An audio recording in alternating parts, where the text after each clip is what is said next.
The live TV, सच सबसे आगे। भीड़ के पीछे छिपकर जो लोग अल्पसंख्यकों को निशाना बनाते थे वो अब सावधान हो जाएं, क्योंकि पश्चिम बंगाल के बाद अब एक और राज्य है जिसने लिंचिंग को लेकर बड़ा फैसला लिया है, कानून बना है, सख्त कानून बना है। नमस्कार, द लाइव टीवी देख रहे हैं आप, आपके साथ मैं हूं आदित्य कुमार। पश्चिम बंगाल में लिंचिंग को लेकर कानून बना और अब उसके बाद झारखंड में भी लिंचिंग को लेकर बड़ा कानून बना है, सख्त कानून बना है। वो क्या बना है हम आपको बता रहे हैं। दरअसल अगर किसी ने लिंचिंग की तो उसको सजाए मौत दी जाएगी, यानी मौत की सजा सुनाई जाएगी। यह बड़ा फैसला झारखंड की तरफ से लिया गया है। तो अब झारखंड में लिंचिंग करने वाले लोग सावधान हो जाएं। ये कुछ ऐसे लोग थे जिन्होंने सितंबर 2015 में ऐसी घटना को अंजाम दिया जिसको नाम दिया गया लिंचिंग, यानी भीड़ किसी को मार दे रही है, किसी एक शख्स को टारगेट कर ले रही है, उसको इतना मार दे रही बेचारा जान से हाथ धो बैठता है, और इसी को नाम दिया गया था लिंचिंग। और इसका इस्तेमाल अब क्यों किया जा रहा है, कहां कहां किया जा रहा है, ये आप सब जानते हैं, और इसका इस्तेमाल खास तौर पे कौन करता है ये आप जानते हैं। लेकिन पश्चिम बंगाल में इसको लेकर कानून बन गया था और अब झारखंड में भी इसको लेकर कानून बन गया है, जिसे साफ तौर पर कहा जा रहा है कि अब अगर किसी ने ऐसा कुछ किया तो वो जेल की हवा नहीं खाएगा, सिर्फ वो सजाए मौत का हकदार होगा, यह कहा जा रहा है झारखंड सरकार की तरफ से। देखिए, मैं खबर भी थोड़ी आपको पढ़ के डिस्क्रिप्शन सुना देता हूं कि झारखंड में अगर मॉब लिंचिंग किसी ने की तो उसको सजाए मौत दी जाएगी। यह व्यवस्था पश्चिम बंगाल पहले से लागू, पश्चिम बंगाल में अब झारखंड में भी इस कानून को लागू किया जा रहा है। दरअसल मॉब लिंचिंग घटना रोकने के लिए राज्य सरकार ने Jharkhand prevention of lynching bill 2021 का पूरा ड्राफ्ट तैयार कर लिया है। इसमें कहा गया है कि राज्य सरकार झारखंड के लोगों के असंवैधानिक अधिकारों की रक्षा के लिए बिल ला रही है। इसमें दोषियों के विरुद्ध 3 तरह की सजा का प्रावधान है।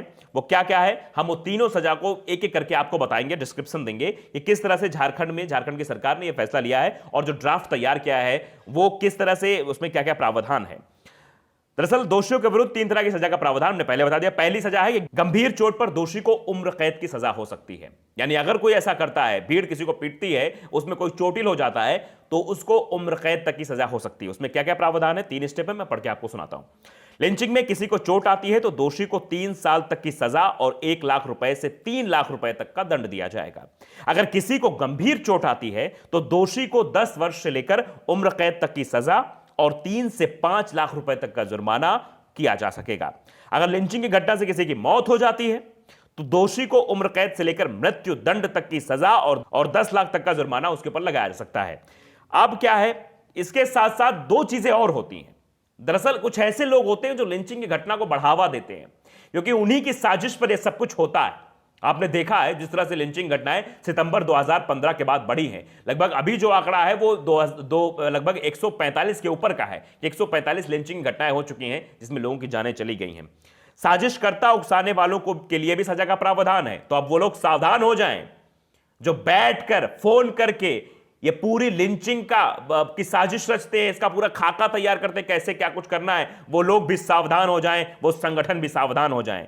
अगर कोई साजिश रचता है या किसी को लिंचिंग करने के लिए उकसाता है, किसी ढंग की मदद पहुंचाता है, तो उसी ढंग की सजा उसे दी जाएगी जैसा लिंचिंग करने वाले अपराधी को दी जाती है। सीधे सीधे प्रावधान है कि जैसा उसको सजा मिलेगी सेम वही सजा इसको मिलेगी। अगर कोई आरोपी को गिरफ्तार करने में या सजा के दौरान बाधा पहुंचाता है, कोई रोक टोक, कोई फोन और मंत्री जी का आ जाए या विधायक जी का आ जाए या किसी का फोन आ जाए कि नहीं उसको छोड़ दो जिसने लिंचिंग की है, तो उसे 3 साल की सजा और 1 से 3 लाख तक का जुर्माना होगा। लिंचिंग के अपराध से जुड़े किसी साक्ष्य को नष्ट करने वाले को भी अपराधी मानकर 1 साल की सजा और 50,000 रुपए का जुर्माना उस पर लगाया जाएगा। तो ये अपने आप में बड़ी बातें हैं जो लिखी गई हैं। और तीसरी सबसे बड़ी बात जो है वो कहते हैं लिंचिंग का माहौल बनाया तो उसे भी मिलेगी सजा। जो माहौल बनाते हैं, जो सोशल मीडिया पर या फिर यहां वहां माहौल बनाने की कोशिश करते हैं, उनके लिए भी सजा का प्रावधान तय किया गया है झारखंड में। अगर कोई लिंचिंग का माहौल तैयार करने में सहयोग करता है तो ऐसे व्यक्ति को 3 साल की सजा और 1 से 3 लाख रुपए तक का जुर्माना लगाया जाएगा। दंडित प्रक्रिया संहिता के तहत जांच के 2 प्रावधान बताए गए, वही प्रक्रिया यहां भी अपनाई जाएगी। इस अधिनियम से जुड़े अपराध गैर जमानती होंगे, नॉन वेलेबल, मतलब जमानत नहीं होनी है। सोच लें कि जो लोग गिरफ्तार हो जाएंगे पैसा खर्च करके वो जो है जेल से छूट जाएंगे, ऐसा नहीं होने वाला। बिल्कुल ये नॉन वेलेबल होगा। इंस्पेक्टर से नीचे का कोई जांच अधिकारी नहीं होगा। ये समझ लो कि कोई छोटा मोटा अधिकारी जांच करेगा, तो ऐसा नहीं है, इंस्पेक्टर ही जांच करेगा या उससे बड़ा अधिकारी। विशेष परिस्थिति में सब इंस्पेक्टर को अधिकृत किया जा सकता है। जब कभी कोई अलग बात होगी तब जो है सब इंस्पेक्टर को चार्ज दिया जाएगा जांच का, नहीं तो सब इंस्पेक्टर जांच नहीं करेगा। जांच इंस्पेक्टर को ही करनी है और इंस्पेक्टर के बड़े ऊपर अधिकारी सीओ वगैरह वो जांच कर सकते हैं। तो आप समझिए कितनी बड़ी बात हुई है।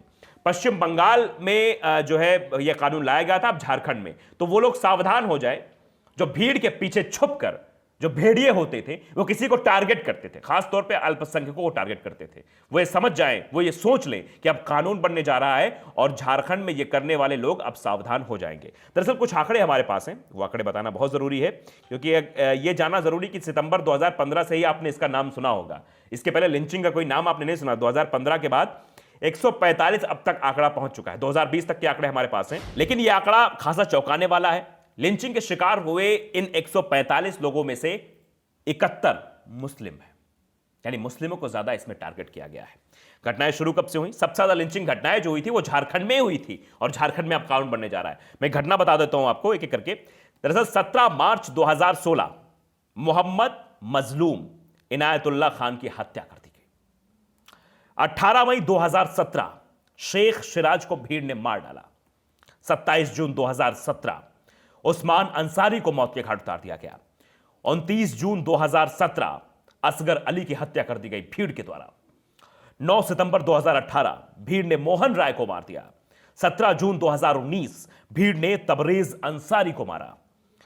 झारखंड में जून 2019 तक 19 घटनाएं हो चुकी, जिसमें से 12 मुसलमान थे। यह अपने आप में दर्शाता है कि एक समुदाय मात्र को टारगेट करने की पूरी कोशिश थी, और कुछ ऐसे संगठन है, फर्जीवादी संगठन जो हैं, ये ऐसा करने का काम करते हैं, देश में हिंसात्मक चीजें करने का काम करते हैं। गुजरात की अगर बात करें, गुजरात जो कि मोदी जी का गृह राज्य है, जहां से नरेंद्र मोदी ने 2014 की सत्ता हासिल की थी, दिल्ली की सत्ता हासिल की थी गुजरात मॉडल पर, उस गुजरात का भी हाल बताना जरूरी है।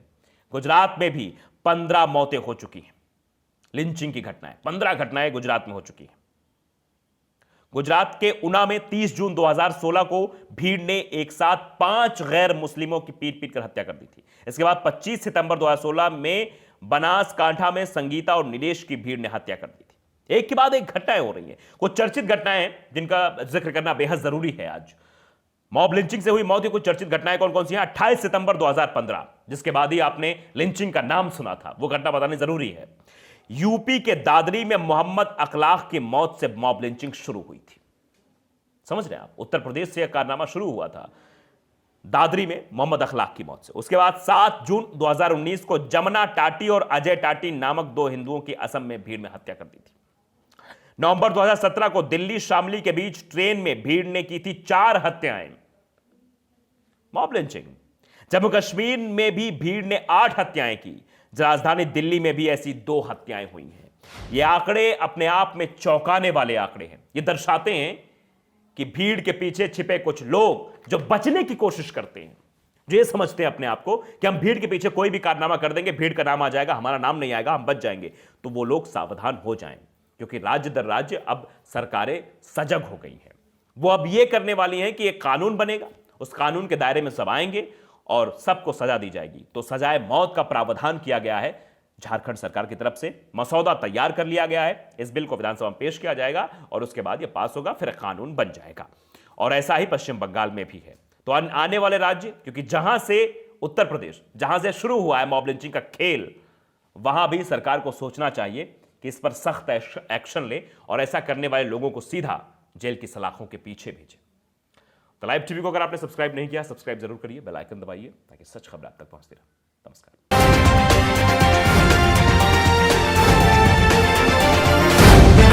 द लाइव टीवी, सच सबसे आगे।